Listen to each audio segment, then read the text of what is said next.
Salam dan bahagia Bapak Ibu guru hebat.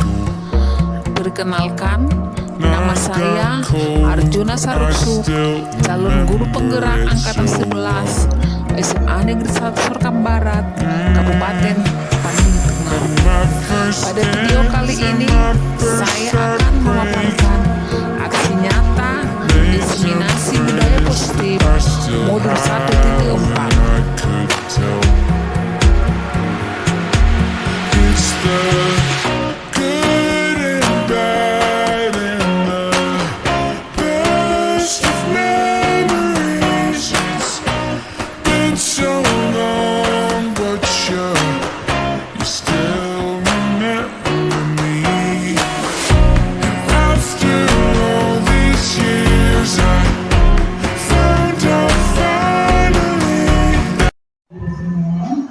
Selamat datang di acara diseminasi aksi nyata budaya positif yang dilakukan oleh Arjuna Saruksu, calon guru penggerak angkatan 11 SMA Negeri 1 Sorkam Barat, Kabupaten Bandung Tengah.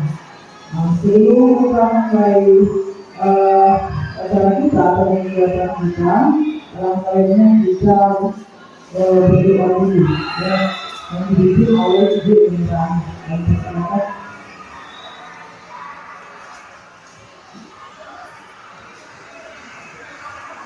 Ya, sebelum kita memulai acara kita, terlebih dahulu kita berdoa. Mari kita bersatu di dalam doa. Allah Bapa yang bertahta dalam kerajaan surga, kembali kami mengucapkan puji dan syukur kepada Tuhan atas segala berkat dan kasih penyertaan Tuhan yang boleh kami rasakan hingga pada saat ini. Bapa di surga, saat sebentar lagi kami akan memulai acara diseminasi aksi nyata budaya positif yang dibawakan oleh Ibu Arjuna Saruksu SPD CPB Angkatan 11. Kiranya Tuhan yang memberkati mulai dari awal pertengahan hingga akhirnya. Dan doa kami yang hadir pada saat ini, Bapak Kepala Sekolah dan juga Bapak Ibu Guru, kiranya Tuhan yang memberikan kami kesehatan dan umur yang panjang. Bapak di surga, banyak dosa yang kami perbuat, ampunkan kami supaya tidak termakan setiap rezeki yang Tuhan berikan kepada kami. Terpujilah nama-Mu hari ini kita sampai selama-lamanya. Amin.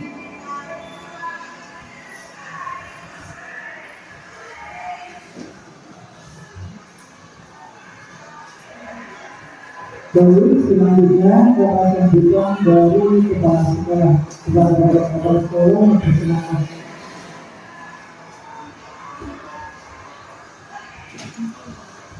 Baik, terima kasih yang saya hormati Bu Arjuna sebagai calon guru penggerak dari sekolah kita, yang saya hormati juga Ibu MC yang telah memandu acara ini, dan juga yang saya hormati Bapak Ibu sekalian.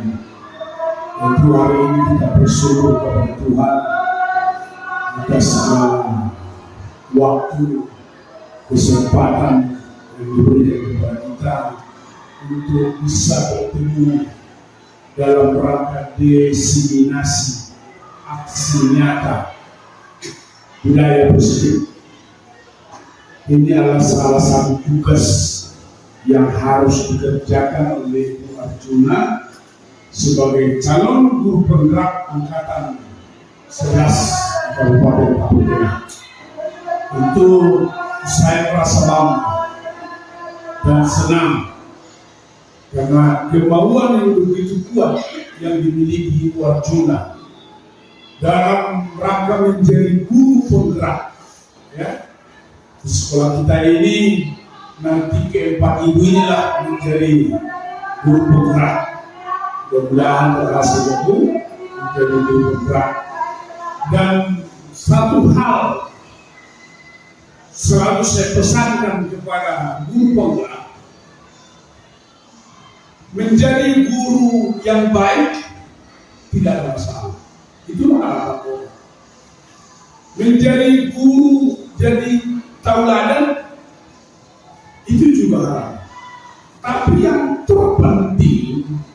dalam segala aktivitas menjadi guru, jadilah menjadi guru yang inspirasi, memberikan inspirasi kepada siswa.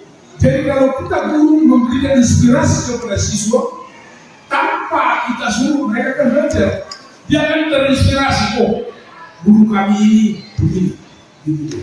Ya, inspirasi.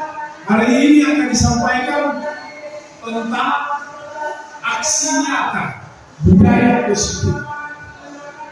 Melalui kegiatan ini kita berharap murid kita, siswa kita ini memiliki budaya secara universal. Jadi kalau dikatakan budaya universal secara umum, ya, dia akan memiliki kebiasaan-kebiasaan, keyakinan-keyakinan, rasa kritis yang objektif, dan murid kita itu kita harapkan juga akan menunjukkan rasa hormat kepada Bapak Ibu guru. Mengembangkan budaya positif itu sangat penting di sekolah. Dan di kurikulum merdeka, implementasi kurikulum merdeka sekarang, bahwa salah satu yang harus kita pahami bagaimana kita menciptakan budaya positif di sekolah, ya? Sehingga kita menjadi guru yang inspirasi, memberi inspirasi. Berharap saya, ya, kegiatan ini akan berlaksana dengan baik, dan kalau Ibu Arjuna nanti sampaikan materinya dan lain sebagainya, mari kita Bapak Ibu. Dan pesan saya juga, jadilah Bapak Ibu di sini juga ikut seperti beliau. Ya, kalau ada ujian mengikuti CPD ikuti. Ada banyak hal yang harus Ibu kerjakan. Ya, banyak hal yang kerjakan. Tapi yang paling tidak hari ini kita akan lihat tentang kegiatan diseminasi aksi nyata budaya positif. Ya, budaya positif. Mudah-mudahan Bapak Ibu juga bertambah ilmu, bertambah pengalaman. Ibu Arjuna juga dapat mengerjakan diri dengan sebaik-baiknya. Akhirnya, selamat mengikuti diseminasi aksi nyata budaya positif. Semoga ini menjadi berkah bagi kita untuk menuju kemajuan sekolah yang kita cintai. Sekian dan terima kasih.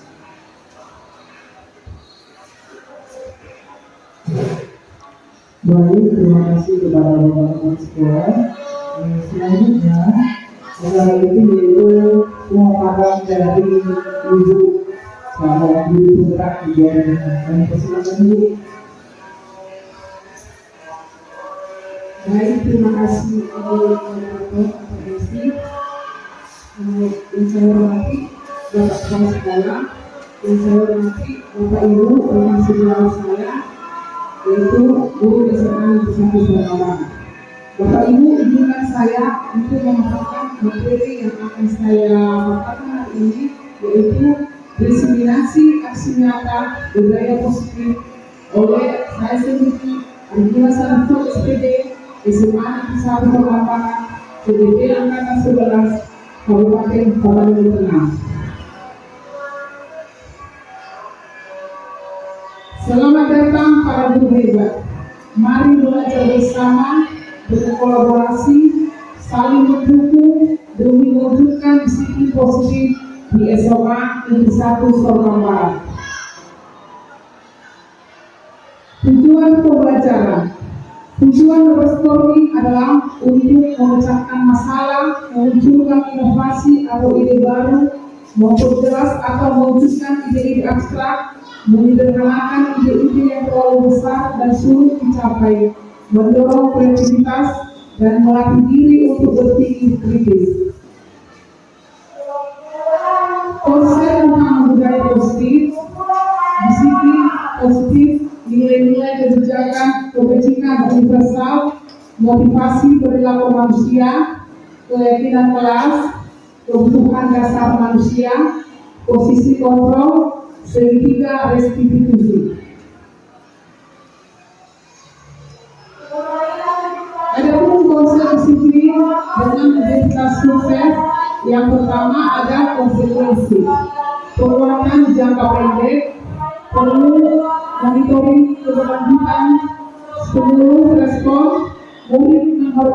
peraturan, kehilangan waktu untuk memenuhi kesalahan.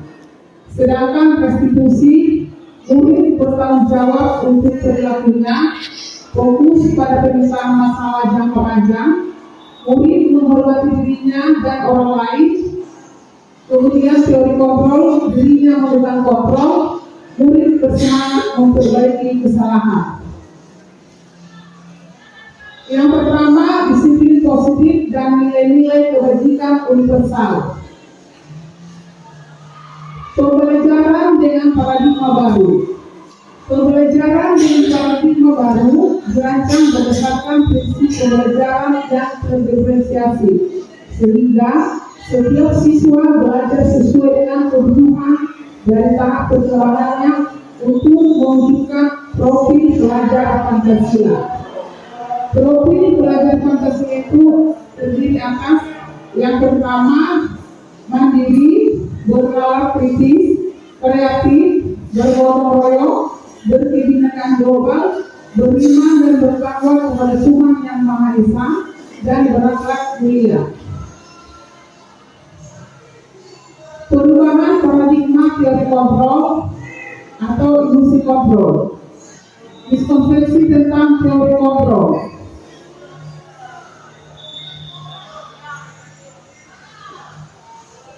Kemudian ada perubahan paradigma stimulus respon teori kontrol.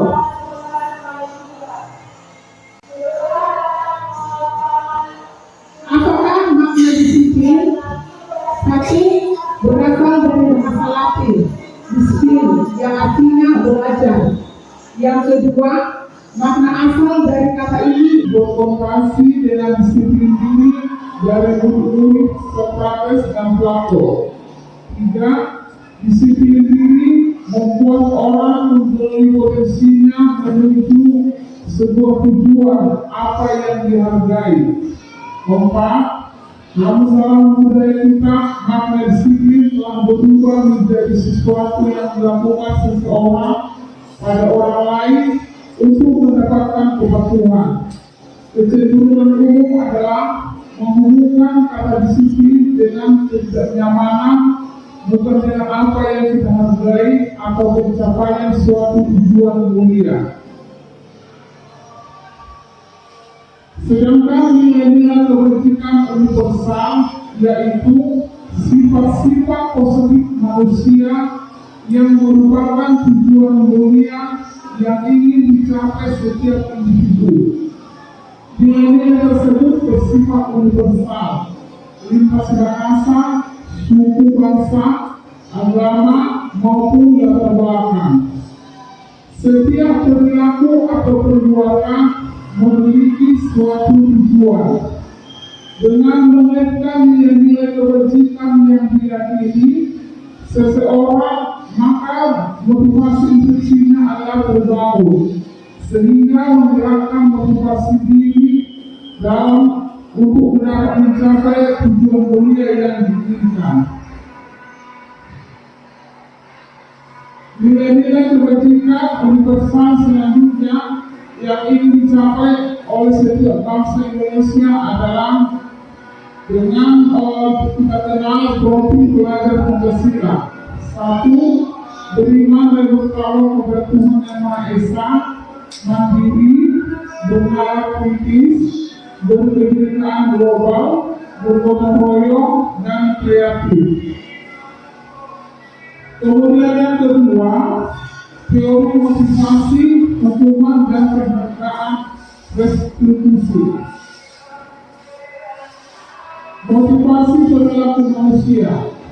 Motivasi merupakan dorongan yang timbul pada diri seseorang secara sadar atau tidak sadar untuk melakukan suatu tindakan dengan tujuan tertentu, menghindari ketidaknyamanan dan hukuman. Misalnya, murid melakukan disiplin diri karena ia takut dihukum, dan ini merupakan motivasi intrinsik. Kemudian kedua, mendapatkan imbalan atau penghargaan dari orang lain. Misalnya, murid melakukan disiplin diri karena ia ingin mendapat imbalan. Ini merupakan motivasi inklusif. Kemudian yang ketiga, menghargai nilai-nilai kebajikan dari diri sendiri. Misalnya, murid melakukan disiplin diri karena ia sadar akan nilai kebajikan dirinya, dan ini merupakan motivasi inklusif. Yang selanjutnya, konsep disiplin dengan identifikasi bubble. Dukungan yang pertama meyakinkan, kedua tidak nyaman, tiga murid takut, empat memaksa, lima murid menyembunyikan kesalahan, kemudian keenam murid menjadi rendah diri. Sedangkan penghargaan, satu tidak efektif, dua merusak hubungan, tiga mematikan kreativitas, empat memukul dengan sistem ranking, kemudian yang kelima merampas hak dan menghargai dirinya. Selanjutnya, konsep disiplin dengan identitas sukses. Yang pertama, konsekuensi. Penguatan jangka pendek, perlu monitoring berkelanjutan, stimulus respon, murid menghormati peraturan, kehilangan waktu untuk melalui kesalahan. Sedangkan restitusi, murid bertanggung jawab untuk perilakunya, fokus pada pemecahan masalah jangka panjang, murid menghormati dirinya dan orang lain, kemudian teori kontrol, kemudian terakhir murid bersemangat memperbaiki kesalahan. Sedangkan konsep disiplin penyekatan restitusi ini adalah sebuah cara menanamkan disiplin positif pada murid. Ini juga ada dua. Yang pertama ada pengertian restitusi. Restitusi adalah proses menciptakan kondisi bagi murid untuk memperbaiki kesalahan mereka, sehingga mereka bisa kembali pada kelompok mereka dengan karakter yang lebih kuat. Sedangkan ciri restitusi yang pertama bukan menebus kesalahan, namun belajar dari kesalahan. Dua, memperbaiki hubungan. Tiga, tawaran bukan paksaan. Empat, menuntut untuk melihat ke dalam diri. Lima, mencari kebutuhan dasar yang mendasari tindakan. Enam, fokus pada karakter bukan tindakan. Tujuh, menguatkan dan fokus pada solusi. Delapan, mengembalikan murid yang bersalah pada kelompoknya. Kemudian selanjutnya perbedaan. Contohnya, peserta didik tidak memakai atribut lengkap saat upacara. Hukumannya, guru menyuruh siswa tersebut menghormati bendera selama 10 menit. Guru marah dan murid menjadi takut. Sedangkan konsekuensi, guru memberikan konsekuensi untuk tidak mengulang kesalahannya. Kemudian guru tugas dan siswa menghormati peraturan. Sedangkan untuk restitusi, guru menanyakan keyakinan kelas atau bina dan membantu siswa menyelesaikan masalah. Kemudian guru terbuka dan siswa menghormati dirinya dan orang lain. Masuk kita sekarang ke nomor 3, yaitu keyakinan kelas. Pertanyaan pemantik, mengapa kita memiliki peraturan tentang penggunaan klaim pada saat menilai penilaian PRO2? Yang kedua, mengapa kita memiliki peraturan tentang penggunaan masker dan mencuci tangan setiap saat? Sedangkan kalau untuk keyakinan kelasnya, mengapa keyakinan kelas? Mengapa tidak peraturan kelas saja?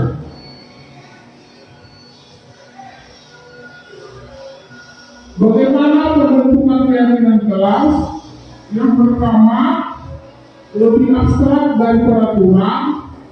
Kemudian kedua, berupa pernyataan universal. Yang ketiga, dibuat dalam bentuk positif.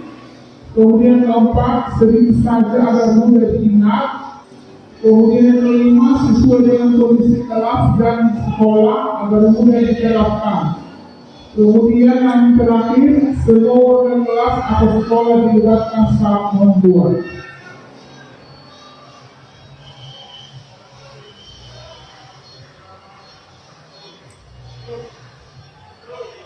Kemudian selanjutnya, perbedaan peraturan dan keyakinan kelas. Peraturan selalu mengembalikan buku ke tempatnya. Kemudian dilarang mengganggu orang lain. Kemudian hadir di sekolah 15 menit sebelum pembelajaran. Kemudian dilarang melakukan kekerasan. Kemudian dilarang menggunakan narkoba. Dari peraturan ini bisa kita lihat yang menjadi keyakinan kelasnya. Yang pertama, merupakan tanggung jawab.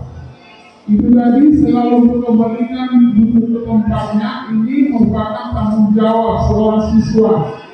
Dilarang mengganggu orang lain, ini adalah menghormati orang lain. Hadir di sekolah 15 menit sebelum pembelajaran, ini merupakan komitmen. Kemudian dilarang melakukan kekerasan, ini adalah merupakan keselamatan. Dan dilarang menggunakan narkoba, ini adalah mengatur kesehatan. Kemudian yang keempat, kebutuhan dasar manusia dan dunia berkualitas.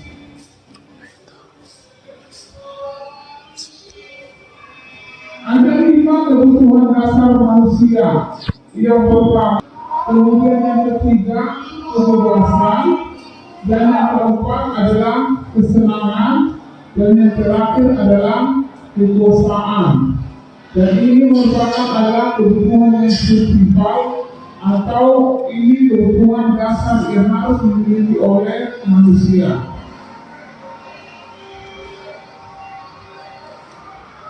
Kemudian ada di sini sebuah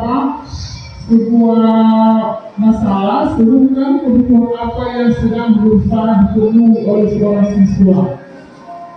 Jadi contoh kasusnya adalah Dinda, seorang anak kelas 4 SD.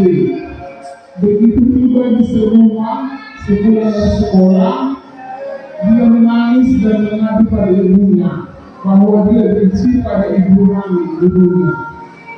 Menurut Anda, kebutuhan apa yang berusaha dipenuhi oleh Dinda? Jika jawabannya seperti ini, bila Anda berada dalam posisi nurani dan mendengar informasi dari ibunya Dinda tentang perasaan Dinda di hari itu, apa yang Anda lakukan pada Dinda besok ketika Dinda masuk sekolah agar kebutuhan Dinda terpenuhi? Jadi jawaban Dinda, 1, ibu guru bilang aku tidak boleh bersenandung sewaktu mengerjakan tugas. Katanya kelas harus tenang, tidak ada suara dan tidak seru jadinya. Jadi ini adalah merupakan kebutuhan kesenangan. Kemudian yang kedua, ibu guru tidak menyapa hari ini, padahal aku pakai jubur rambut baru. Ini merupakan kebutuhan kasih sayang dan rasa diterima. Kemudian yang ketiga, aku bosan, masa belajarnya cuma gitu aja, dengarin ibu gitu aja. Ini merupakan kebutuhan kebebasan. Kemudian yang terakhir, aku sebel, gambarku tidak rapi. Ibu guru menunjuk teman-temanku di depan kelas. Ini adalah kebutuhan penguasaan. Jadi lanjut kita ke dunia berkualitas. Dunia berkualitas Anda adalah tempat khusus dalam pikiran Anda. Coba Anda menyimpan gambaran representasi dari semua yang Anda inginkan. Bisa berisi orang-orang, hal-hal dan apa saja yang terbaik dalam hidup Anda. dan membuat Anda merasa bahagia dan terpenuhi tujuan sang Anda. Kemudian lanjut kita yang nomor 5, posisi kontrol.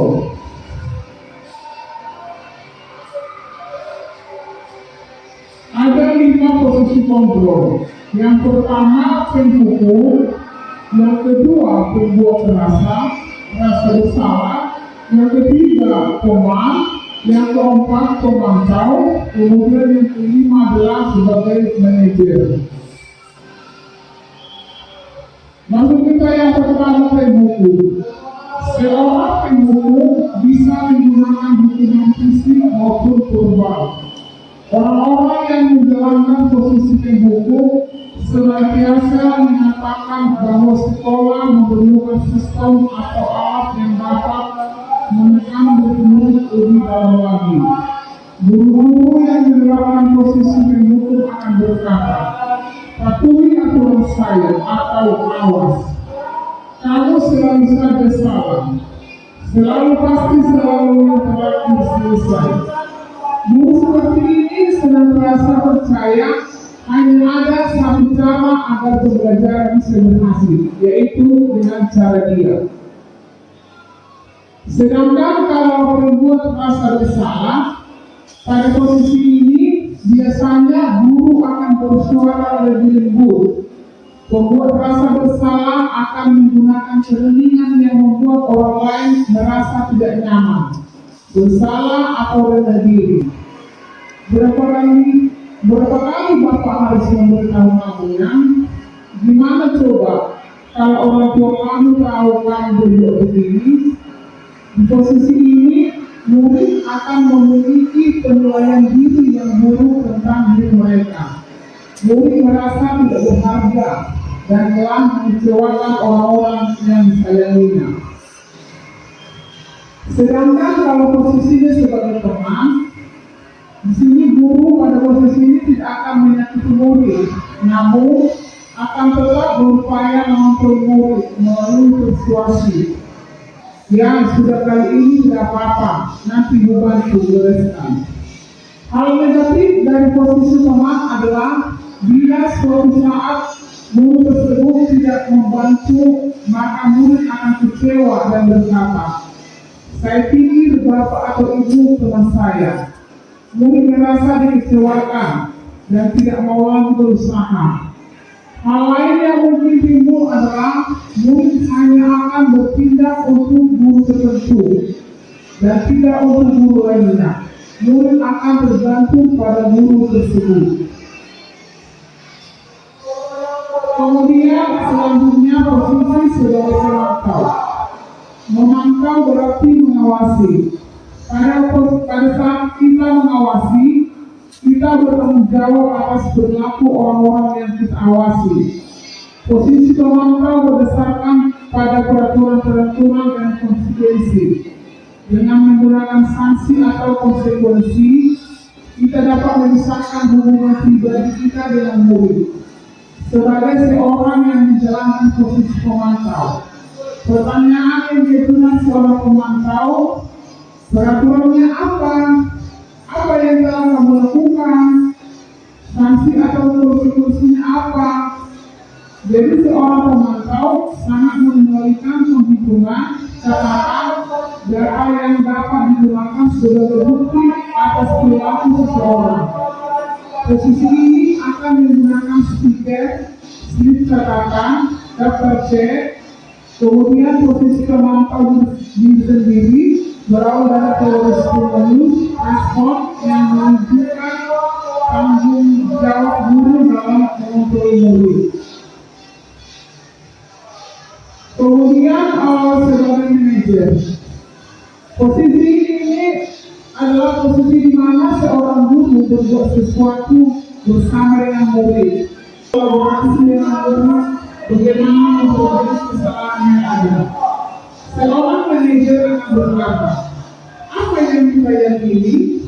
Jadi kembali ke keyakinan tadi. Kemudian, apakah kamu meyakininya?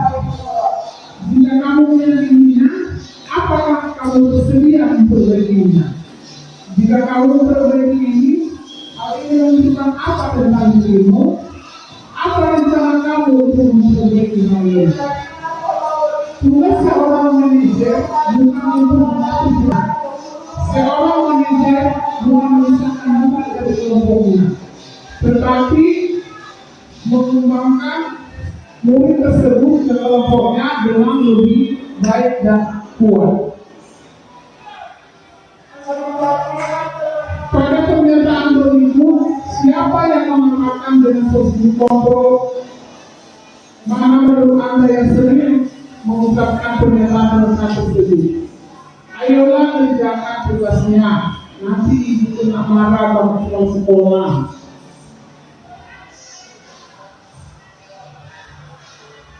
Pernyataan berikut, siapa yang mengatakan posisi kontrol? Mana menurut Anda yang sering mengucapkan pernyataan tersebut? Itu ada suatu teman dia. Ayolah kerjakan tugasnya. Nanti ibu kena marah oleh bapak kepala sekolah. Kemudian kamu tidak pernah benar melakukannya. Saya kecewakan kamu. Ini adalah sebagai posisi penghukum.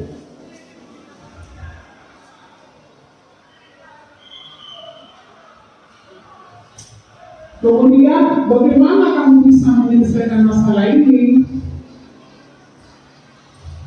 Ini adalah posisinya sebagai manajer. Kemudian kita lanjutkan yang ke-6, segitiga restitusi. Segitiga restitusi ini ada tiga cara. Yang pertama, menstabilkan identitas. Kita semua akan melakukan hal terbaik yang bisa kita lakukan. Kemudian yang kedua, validasi tindakan yang salah. Kemudian ada lagi menanyakan keyakinan. Jadi misalnya seorang siswa yang terlambat, otomatis kita tanya dulu bagaimana, apa sebenarnya penyebabnya dia terlambat. Kemudian setelah kita menanyakan, kita bertanya pada dia bagaimana, apakah itu salah ataupun sudah melanggar peraturan kelas. Peraturan mana yang dilanggar? Kemudian keyakinan kelasnya itu bagaimana dia memperbaikinya? Apakah mengulangi atau tidak? Itu adalah segitiga restitusi.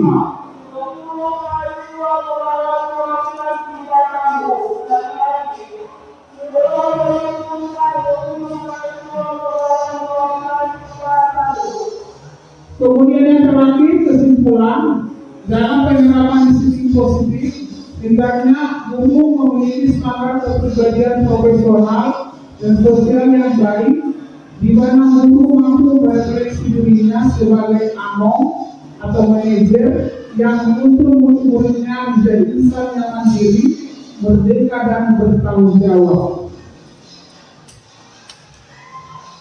Demikianlah pemaparan daripada aksi nyata. Semoga bermanfaat bagi Bapak Ibu guru sekalian dan bisa diterapkan di sekolah kita. Terima kasih.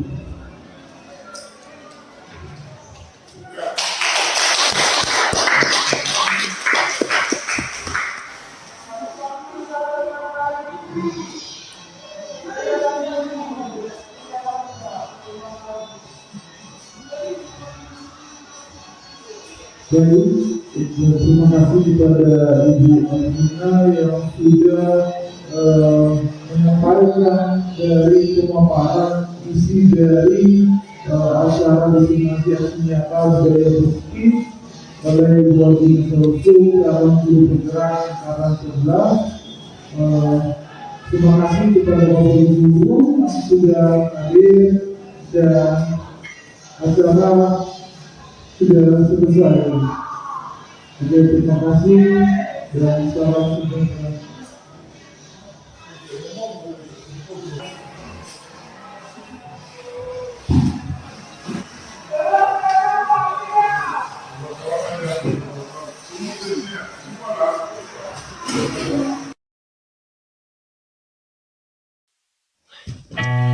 Rancangan tindakan untuk aksi nyata. Rancangan tindakan untuk aksi nyata. Latar belakang Murid tidak suka peraturan karena selama ini jika mereka melakukan pelanggaran maka akan mendapatkan hukuman dan cenderung akan mempermalukan dirinya. Latar belakang tujuan aksi nyata: 1. Menciptakan murid yang merdeka dan disiplin diri yang kuat. 2. Menumbuhkan budaya positif di sekolah dengan meyakini nilai-nilai kebajikan universal.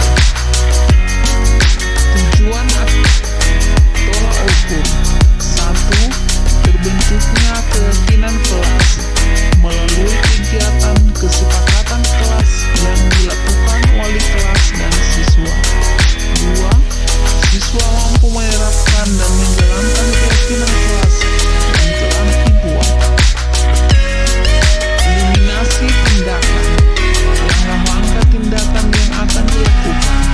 1. Menghadap kepala sekolah untuk menjelaskan pentingnya penanaman budaya positif dan keyakinan kelas di sekolah, serta meminta izin untuk mendiseminasikan bersama rekan guru. 2. Mengumpulkan rekan guru untuk melakukan diseminasi pemahaman materi budaya positif, keyakinan kelas, dan segitiga restitusi. 3. Berkoordinasi dan berkolaborasi dengan wali kelas untuk membuat keyakinan kelas masing-masing. 4. Memantau, merefleksi, dan mengevaluasi keyakinan kelas yang telah dibuat.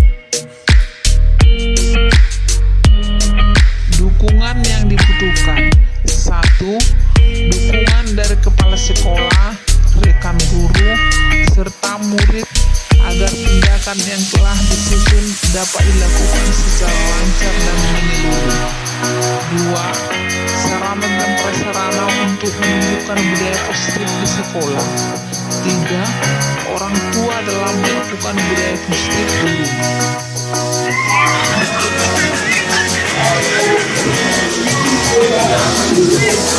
Selamat pagi semuanya.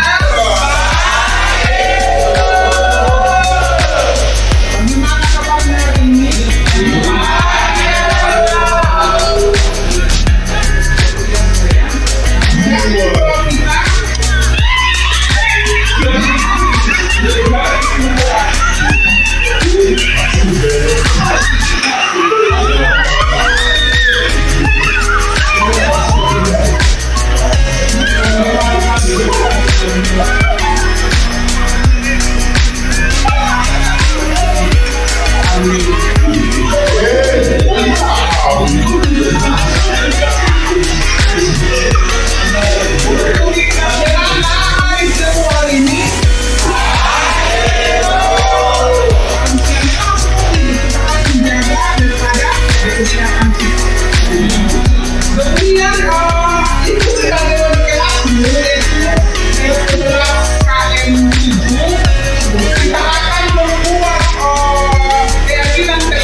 Peraturan kelas. Apa contohnya?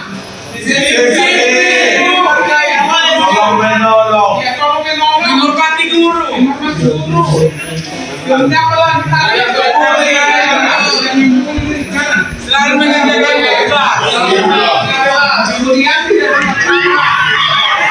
Sekarang kita akan di sini. Kemudian kami tuliskan apa aja nanti yang bisa menjadi keyakinan kelas kita. Oke?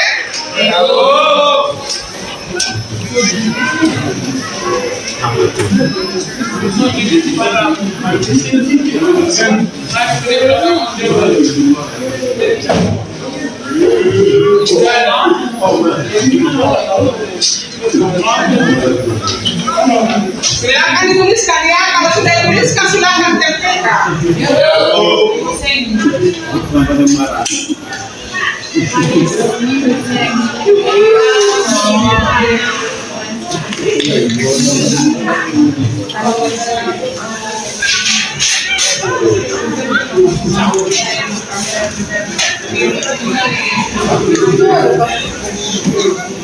Ya silakan diletakkan.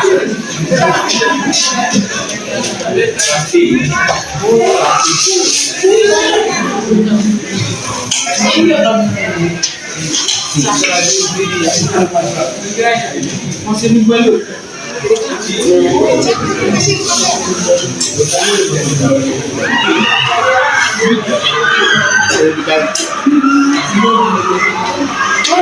Gerakan maju lagi.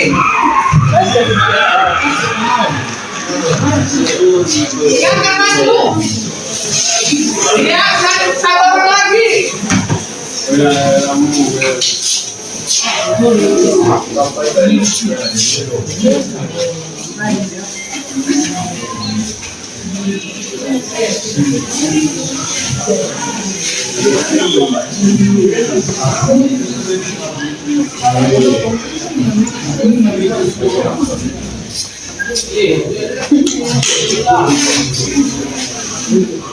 Oke, baik. Jadi kalian tadi sudah menempelkan daripada kesepakatan kelas kita.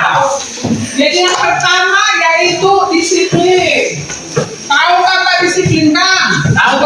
Pernah dengar itu kan? Disiplin artinya mematuhi peraturan.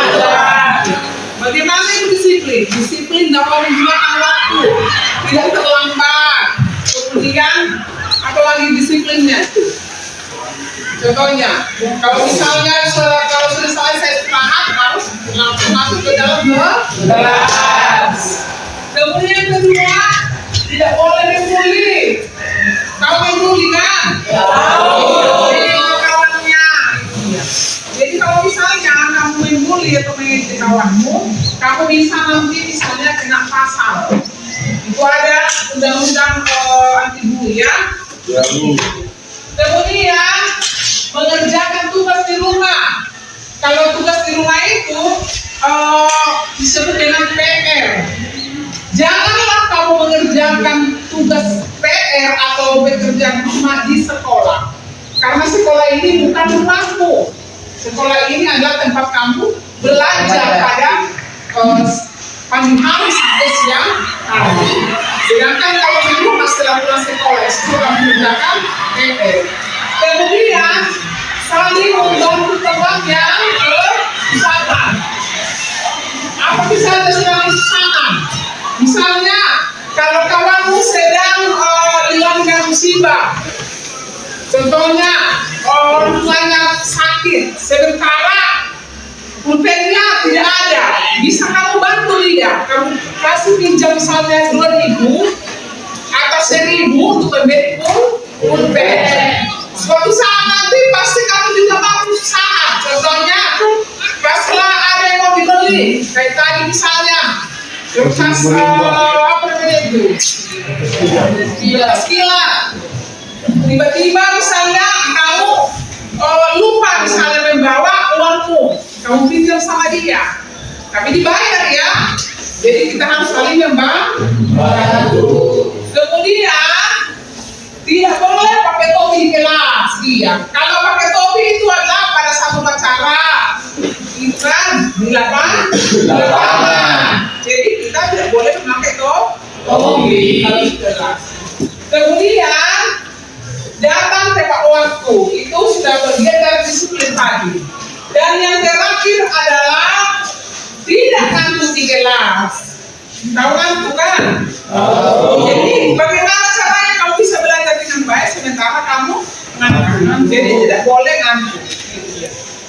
Jadi kesepakatan kelas kita ini atau keyakinan kelas kita ini harus kita patuhi supaya kelas kita ini bisa menjadi kelas yang disiplin. Itu dia.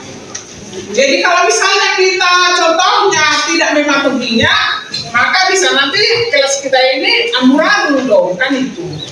Jadi udah paham kan? Kita berani membuat atau berbuat, kita berani untuk melaksanakan. Sudah paham itu sampai di situ? Jadi karena semua sudah paham sampai di sini pertemuan kita. Kalau ada misalnya yang perlu diperbaiki, misalnya kita beri lagi. Tapi yakin sudah pas semua ini kan? Sudah, Bu ya. Selamat pagi ya.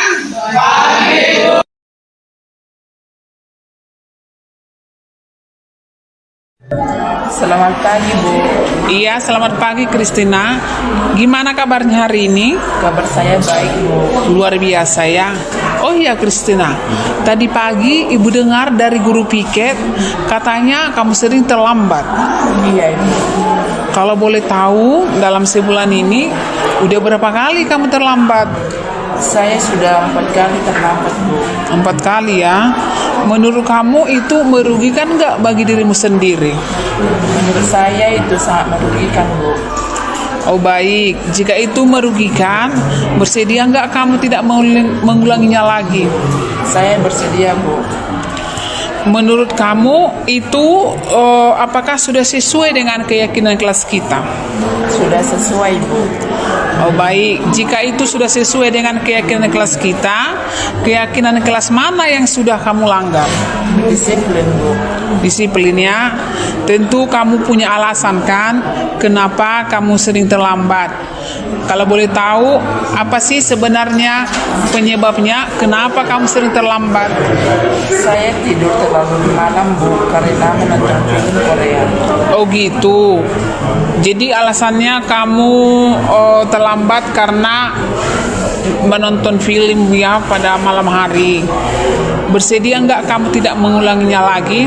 Saya bersedia, Bu. Jika kamu bersedia, apa yang kamu lakukan untuk memperbaikinya? Saya akan tidur lebih cepat biar saya tidak terlambat bangun lagi. Baik, memang kita harus menghargai waktu ya. Apabila kita menghargai waktu, maka pekerjaan kita tidak akan menumpuk. Dan ibu juga nanti akan bekerja sama dengan orang tuamu supaya mengontrol kamu pada malam hari.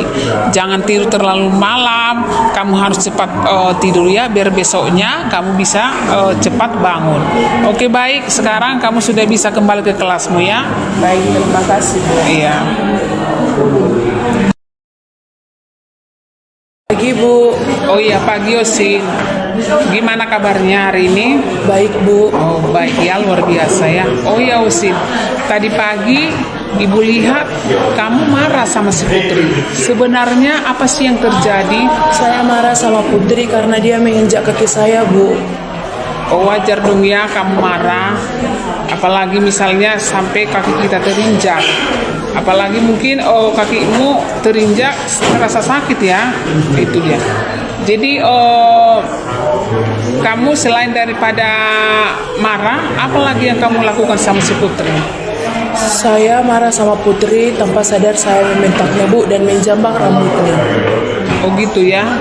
Tapi seharusnya Osin, kalau kita marah, kita tidak boleh menjambak atau tidak boleh emosi sama teman kita. Seharusnya kita harus mengontrol emosi kita.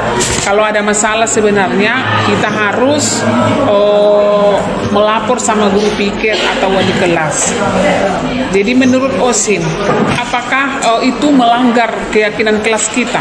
Iya, Bu, saya melanggar keyakinan kelas kita. Keyakinan kelas mana yang sudah kamu langgar Osin?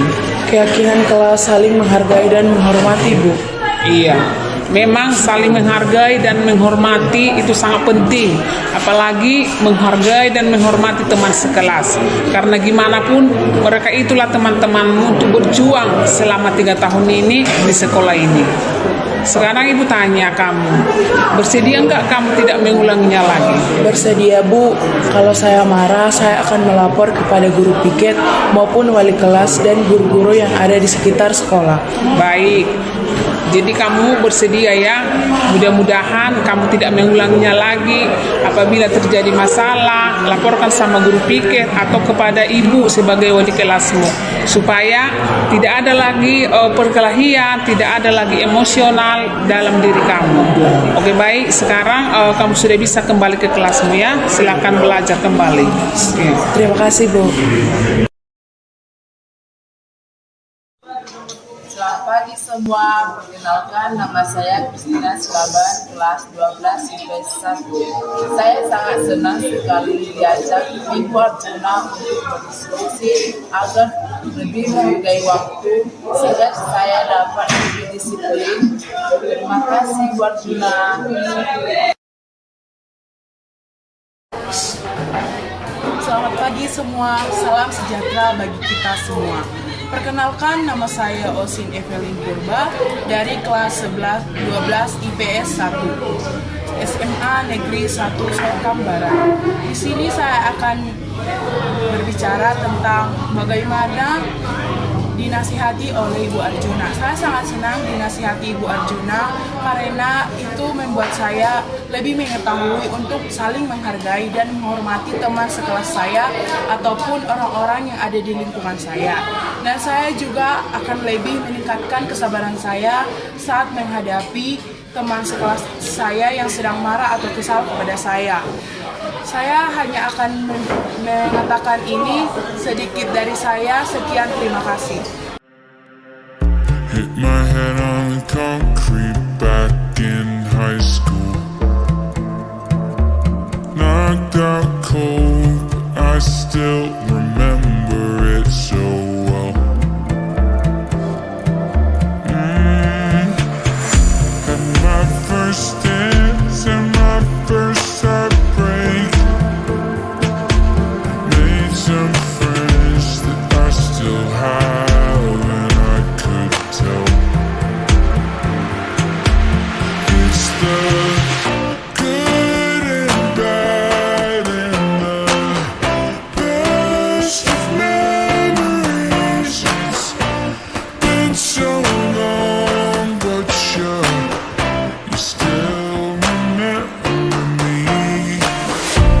After all these years, I found out finally that I can't go back or change it, but I wouldn't trade 'em